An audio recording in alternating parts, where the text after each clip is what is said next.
अंधकार के गर्भ में जन्मी एक ऐसी कथा है जिसे समय ने दबाने की बहुत कोशिश की, पर वो हर युग में किसी न किसी लालच के दिल में फिर से सांस लेने लगती है।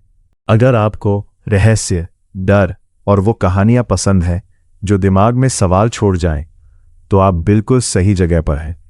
आप देख रहे हैं इन्फो ड्रामा हब, तो तैयार हो जाइए क्योंकि ये कहानी आसान नहीं। तो चलिए शुरू करते हैं। ये कथा है हस्तर की, उस अस्तित्व की जो देवताओं की भी भूल था और इंसानों की सबसे खतरनाक इच्छा कहा जाता है।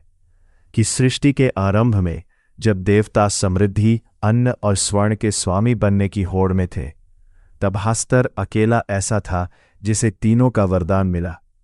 पर उसी क्षण उसके भीतर वह बीज भी पड़ गया जिसे लालच कहते हैं, और यही लालच उसे देवताओं से अलग, उनसे भी बड़ा और उनसे भी अधिक भूखा बना गया।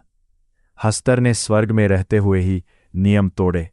वो देने के बजाय छीनने लगा, वो संतोष के बजाय संग्रह करने लगा, और जब उसने खुद को देवताओं से ऊपर समझना शुरू किया, तब देवताओं ने उसे दंड नहीं दिया बल्कि मिटाने की कोशिश की।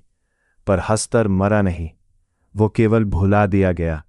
उसे कथाओं से, प्रार्थनाओं से, नामों से हटा दिया गया, क्योंकि देवता जानते थे कि जिसे मारा नहीं जा सकता उसे याद से मिटाना ही सबसे बड़ा दंड है। पर समस्या ये थी कि हस्तर किसी शरीर में नहीं बल्कि इच्छा में जीवित था, और इच्छा को कोई कैसे मार सकता है।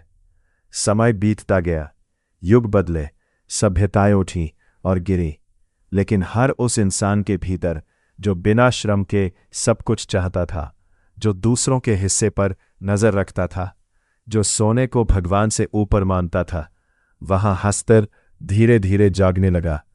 कहा जाता है कि हस्तर का कोई एक रूप नहीं, वो भूख है, वो फुसफुसाहट है, वो आवाज है जो कहती है और चाहिए। और जब इंसान उस आवाज को सुन लेता है, तब वो चाहे देवता हो या मनुष्य, इसका पतन तय हो जाता है। हस्तर ने कभी युद्ध नहीं किया, उसने कभी रक्त नहीं बहाया। वह इतिहास का सबसे बड़ा संहारक है, क्योंकि उसने आत्माओं को खा लिया, उसने रिश्तों को खोखला कर दिया, उसने इंसानों को इंसान नहीं रहने दिया। कथाएं कहती हैं कि हस्तर अंधेरे में नहीं रहता, बल्कि उन जगहों पर रहता है जहां उम्मीद मर चुकी होती है, जहां इंसान अपनी आखिरी हिम्मत छोड़कर शॉर्टकट ढूंढता है। और जब कोई उसे पुकारता नहीं फिर भी याद करता है, तब हस्तर वहां प्रकट होता है, एक अधूरी आकृति की तरह, कभी सिकुड़ा हुआ, कभी फैलता हुआ, जैसे लालच खुद आकार ले रहा हो। सबसे डरावनी बात यह नहीं कि हस्तर देता है, बल्कि यह है कि वह सब कुछ देता है, पर बदले में धीरे धीरे सब कुछ छीन लेता है। नींद, चैन, इंसानियत और अंत में पहचान।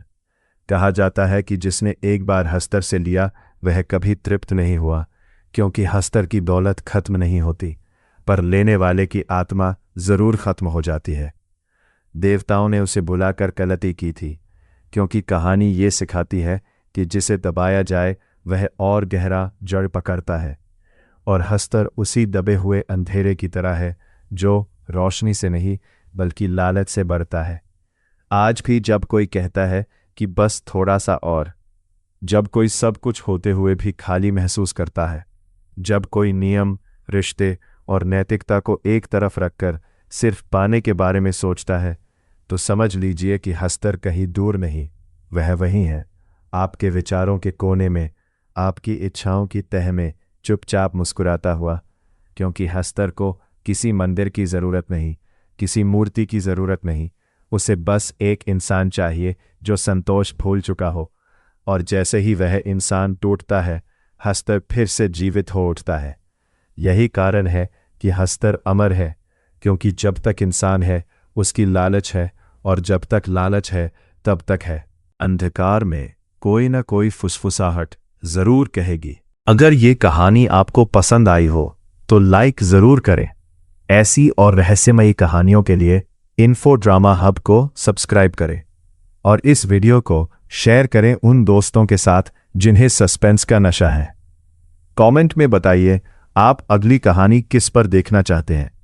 मिलते हैं अगली डरावनी सच्चाई के साथ, तब तक जुड़े रहिए।